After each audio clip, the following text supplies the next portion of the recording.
L'honorable député de Saint-Bruno-Saint-Aubert. Merci, Monsieur le Président. C'est avec plaisir que j'interviens au nom des citoyens de Saint-Bruno-Saint-Hubert sur un dossier aussi important que la sécurité ferroviaire. À de nombreuses reprises, je les ai rencontrés pour entendre ce qu'ils avaient à dire sur cet enjeu. Et je peux vous dire, Monsieur le Président, qu'ils sont très préoccupés et qu'ils demandent la mise en place d'une réglementation plus rigoureuse et surtout, la mise en application de celle-ci.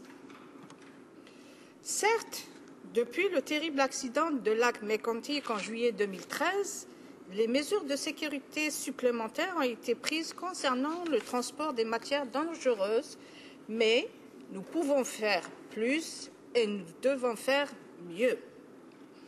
Le projet de loi C-627 que nous débattons aujourd'hui conférerait à la ministre des Transports et aux inspecteurs de la sécurité ferroviaire d'ordonner à une compagnie de chemin de fer ou aux propriétaires d'un franchissement routier d'effectuer certains travaux, non seulement lorsque la sécurité ferroviaire est compromise, mais aussi lorsque la sécurité des personnes et des biens l'est.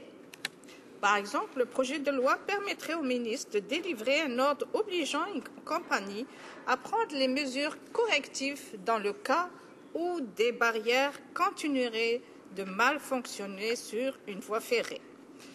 Donc, Monsieur le Président, si j'interprète bien ce projet de loi, cela sous-entend que la ministre va faire des vérifications sur chaque parcelle de voie ferrée et pourrait obliger les compagnies à prendre des mesures pour renforcer la sécurité.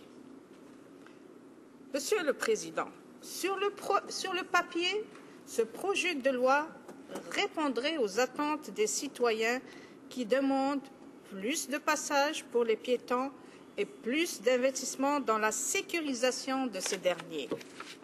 Mais il ne répond pas à toutes les questions qui sont essentielles, à savoir à quelle fréquence ces inspections vont-elles être faites et avec quelles ressources. Quelles ressources, Monsieur le Président? Le budget de la sécurité ferroviaire a été réduit de 5 millions de dollars entre 2012 et l'année dernière. Chaque année, il y a donc une réduction du budget de la sécurité ferroviaire. En plus, ce projet parle de passage à niveau. Le gouvernement a déjà un programme pour les passages à niveau, mais l'argent y est affecté n'est pas dépensé. Il resterait 3 millions de dollars destinés à améliorer les passages à niveau. Mon collègue de Brossard-la-Prairie est allé à la rencontre des citoyens de Verchères à côté de mon comté. Et les élus municipaux lui ont rapporté quelque chose d'intéressant. La municipalité de Verchères a fait une demande de subvention au programme d'amélioration de passage à niveau en 2010 afin d'obtenir une barrière de sécurité. Savez-vous quoi, Monsieur le Président? À ce jour, elle est toujours sur une liste d'attente.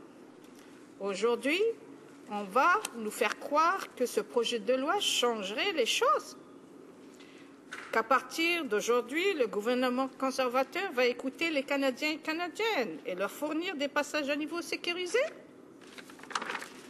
Alors que des fonds pour investir dans les passages à niveau, il n'a rien fait encore. C'est nous prendre pour des valises, Monsieur le Président. Le deuxième article du projet de loi a retenu mon attention. Je cite, « Le projet de loi conférait aux inspecteurs ferroviaires le pouvoir d'interdire l'utilisation d'installations ou de matériel ferroviaire s'il risque de compromettre la sécurité des personnes ou des biens. Le vérificateur général et le Bureau de la sécurité du transport ont clairement dit que le ministère manque de ressources. Le ministère, quant à lui, refuse de dire combien d'inspecteurs qualifiés peuvent effectuer ces vérifications. Et nous savons, Monsieur le Président, que la direction de la sécurité ferroviaire de Transport Canada est sous-financée. Elle manque de personnel et celui-ci n'est pas suffisamment formé. Selon le rapport de l'automne 2013 du vérificateur général, Transport Canada avait besoin d'une vingtaine d'inspecteurs de système pour soumettre chaque entreprise de chemin de fer de compétence fédérale à une vérification tous les 3 ans. À l'heure actuelle, le ministère ne disposait pas de ce nombre d'inspecteurs qualifiés pour effectuer ces vérifications. Ce n'est pas très rassurant pour l'application de ce projet de loi, Monsieur le Président. Il y a encore trop de décès et d'accidents graves au passage à niveau. Assurer la protection du public et de l'environnement fait partie des responsabilités essentielles du gouvernement. L'autorégulation, l'auto-inspection ne fonctionnent pas. Le gouvernement doit pallier le manque de surveillance et les inspections inadéquates. Depuis 2009, le nombre de décès liés à un accident de passage à niveau était de 19 en 2013. Ce nombre est monté à 31. Dans mon comté, un accident grave a eu lieu en 2013 parce qu'il n'y avait pas de passage piétonnier. Combien de cas similaires existent-ils dans nos circonscriptions? Le NPD réclame depuis longtemps que le gouvernement fédéral resserre les règlements sur les passages à niveau et qu'il mette en place les recommandations du BST.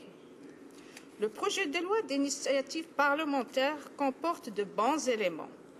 Le gouvernement, et je dis bien le gouvernement, doit procéder à un examen complet de la réglementation sur la sécurité ferroviaire et de son application et trouver les moyens de l'améliorer plutôt que de dépendre de projets de loi émanant des députés.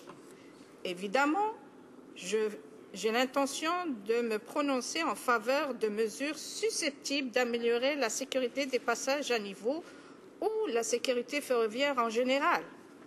Mais le gouvernement n'a pas le droit de se dérober de ses obligations. Il doit assumer l'entière responsabilité de la sécurité ferroviaire. Il nous faut une évaluation rigoureuse de l'état de la sécurité ferroviaire au pays et nous avons besoin de passer à l'acte, Monsieur le Président. Merci.